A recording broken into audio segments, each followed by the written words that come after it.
உங்களோட ஃபினான்ஸை நீங்க ப்ராப்பரா ஹேண்டில் பண்ணுமா? அதுக்கு நீங்க செய்யக்கூடிய ஒரு முக்கியமான விஷயம் என்னன்னா ரொட்டீன் கிரியேட் பண்றது.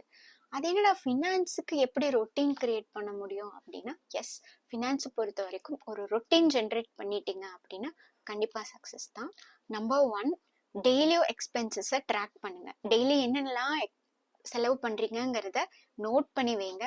எக்ஸல்ல பண்ணுங்க, ஏகப்பட்ட ஆப்ஸ் இருக்கு. ஸோ ப்ளீஸ் எக்ஸ்பென்சஸை ட்ராக் பண்ணுங்க.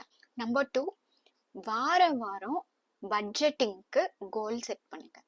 ஸோ நம்ம டெய்லியும் ட்ராக் பண்றோம் என்னென்ன செலவு பண்றோம்னு, அதை ஒரு வாரம் கழிச்சு எடுத்து பாருங்க. நீங்க ஆல்ரெடி கோல் செட் பண்ணிருக்கணும், இது இந்த வாரத்துக்கு இன்னென்ன செலவு பண்ணிருக்கோம் அப்படிங்கறத. ஸோ அதை ப்ராப்பரா தான் பண்ணிருக்கோமா, மிச்சம் இவ்வளோ காசு நம்ம கையில இருக்கா அப்படிங்கறத வீக்லி ஒன்ஸ் நீங்க செக் பண்ணணும். நம்பர் த்ரீ, முடிஞ்ச அளவுக்கு சேவிங்ஸை ஆட்டோமேட் பண்ணிக்கோங்க. ஸோ நம்ம மேனுவலா ஏதாவது சேவ் பண்ணணும், பணத்தை எடுத்து இந்த பக்கம் வைக்கணும், அந்த பக்கம் சேவிங் பண்ணணும் அப்படின்னா நடக்காத காரியம். ஏதோ ஒரு அன்எக்ஸ்பெக்டட் செலவு எல்லாத்துக்குமே வந்துட்டு தான் இருக்கும். ஸோ முடிஞ்ச அளவுக்கு இப்போ மியூச்சுவல் ஃபண்ட்ல இன்வெஸ்ட் பண்றீங்க, இல்ல ஆர்டி போடுறீங்க, எஃப்டி போடுறீங்க, எதுனாலும் சரி முடிஞ்ச அளவுக்கு ஆட்டோமேட் பண்ணிருங்க. ஆட்டோமேட்டிக்கா அது போய் அந்த அக்கௌண்ட்ல வந்து சேவ் ஆயிட்டு இருக்க மாதிரி நீங்க ஆட்டோமேட் பண்ணிருங்க. நம்பர் ஃபோர், உங்களுக்கு பிடிச்ச ஒரு விஷயத்துக்கு கோல் செட் பண்ணிக்கோங்க. வீடு வாங்கணும், கார் வாங்கணும், ஏதோ ஒரு விஷயத்துக்கு, பிடிச்ச விஷயத்துக்கு கோல் செட் பண்ணிட்டு மந்த்லி ஒன்ஸ் அந்த பர்டிகுலர் விஷயத்துக்காக நீங்க என்ன பண்றீங்க அப்படிங்கறத வந்து ஒரு தனியா ஒரு பணத்தை எடுத்து வச்சுக்கோங்க. இந்த மாதிரி பண்ணீங்கன்னா நம்மளையே அறியாம, நமக்கே தெரியாம ஒரு பல்கா ஒரு அமௌண்ட் சேரும். ஸோ அது ஒரு எமர்ஜென்சிக்கு யூஸ் பண்ணிக்கலாம்.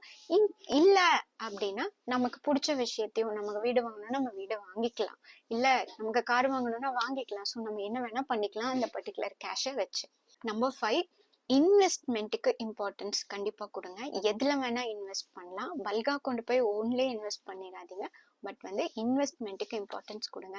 எஸ்ஐபி இருக்கு, மியூச்சுவல் ஃபண்ட் இருக்கு, ஷேர்ஸ் இருக்கு, இல்லை ரிஸ்கே இல்லாத டாக்ஸ் சேவிங் ஸ்கீம்ஸ் வந்து நிறைய இருக்கு. ஸோ இன்வெஸ்ட்மெண்ட்டுக்கு இம்பார்ட்டன்ஸ் கொடுத்தீங்கன்னா கண்டிப்பா ஒரு பல வருஷங்களுக்கு அப்புறம் உங்க கையில நிறைய பணம் சேவ் ஆகும். ஸோ நான் சொன்ன இந்த 5 விஷயத்த உங்களோட ரொட்டீனா ஜென்ரேட் பண்ணிக்கோங்க. ஏன்னா ஃபினான்ஷியல் சக்சஸோட ஃபவுண்டேஷனே என்னன்னு பார்த்தீங்கன்னா இந்த மணி ரொட்டீன் தான். Scindia signing off. Thanks for வாட்சிங்.